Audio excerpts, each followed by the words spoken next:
En 1980, les Expos ont pris le virage vitesse. Acquis des Tigers de Détroit en retour du lanceur Dan Schatzeder, Ron LeFlore modifia totalement la stratégie de l'équipe. Le style des Expos a changé du tout au tout avec l'arrivée de Ron LeFlore. C'est devenu une équipe de voleurs de but.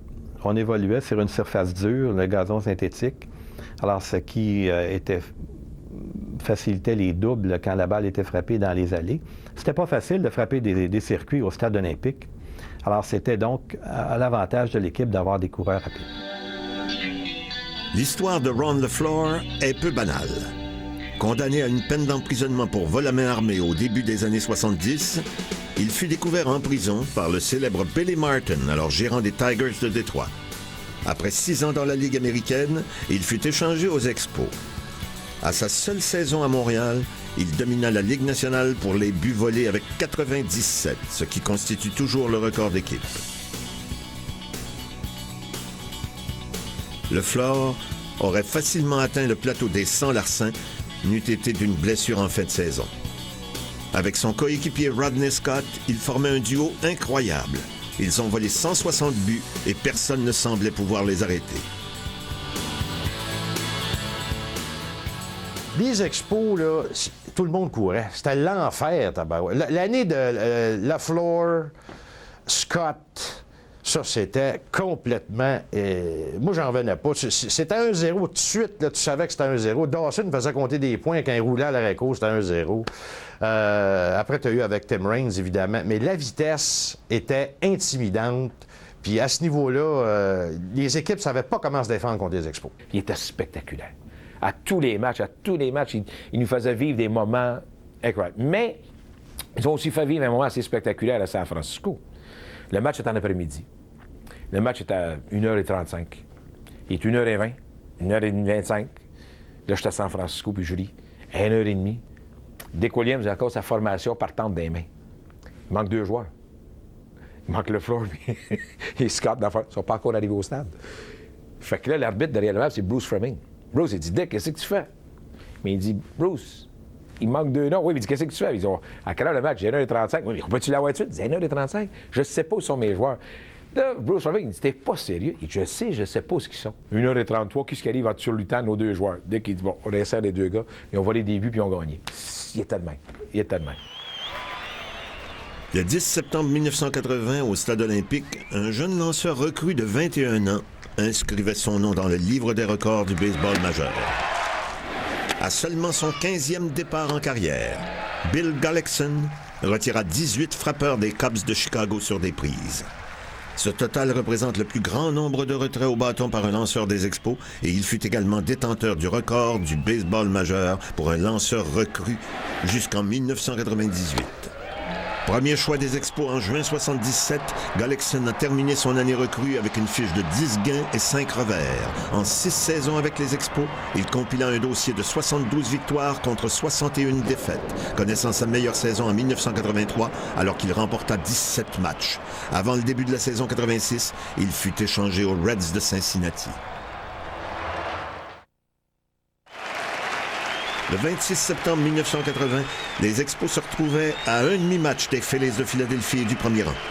Les 2 équipes devaient s'affronter 6 fois au cours des 10 derniers jours de la campagne. C'est devant les bruyants partisans des Phillies qu'on disputa la première rencontre. Alors, je me souviens encore, je suis assis dans la cuisine avec une petite radio portative, une petite radio noire portative, et j'écoute le match à la radio. Et là, on est au Veterans Stadium de Philadelphie.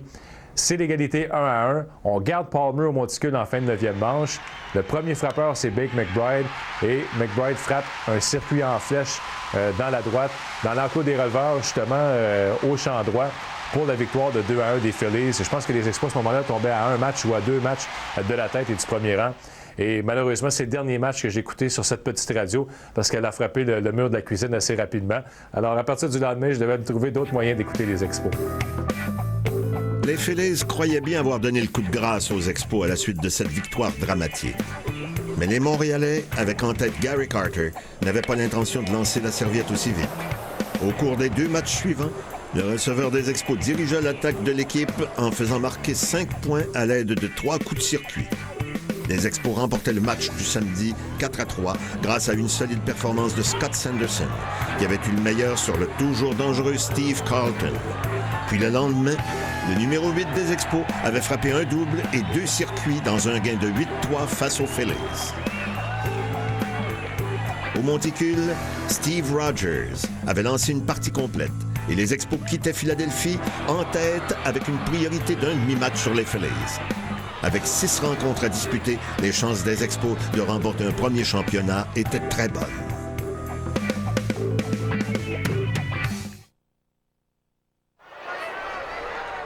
Après avoir rejoint les Expos au premier rang, les Phillies se présentaient au Stade olympique pour une série de 3 matchs.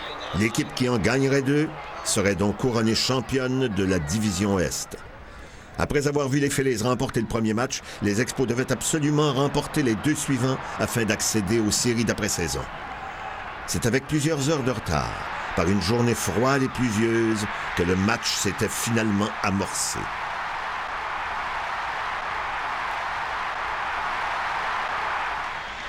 En troisième manche, le voltigeur réserviste Jerry White donnait les devants aux Expos avec ce circuit bon pour 2 points dans la droite. Les Expos menaient 2-0 au grand plaisir des 50 000 spectateurs au stade. En 7e manche, c'était l'égalité 3-3 lorsque Rodney Scott sema l'hystérie dans le stade avec un double qui permettait aux Expos de prendre les devants par 1 point.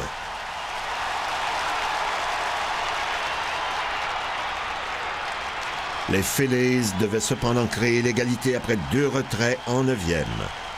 Puis en 11e manche, le redoutable Mike Schmidt affrontait Stan Benson. Mais ce que je n'oublierai jamais, c'est le silence qu'il y a eu dans le stade quand Mike Schmidt a fait contact avec la balle. Parce que 50 000 personnes qui parlent dans un stade, il y a un murmure, c'est incessant. Alors il y avait du bruit. Soudainement, la balle est frappée, puis là, on aurait pu entendre une mouche voler dans le stade, jusqu'à ce que la balle tombe dans les estrades par-dessus la clôture du champ gauche. Mike Schmidt a frappé 548 circuits au cours de sa carrière, mais celui-ci fut probablement l'un de ses plus importants. En fin de 11e, Todd McGraw retira les Expos dans l'ordre et les Phillies remportaient un 4e championnat de division en 5 ans.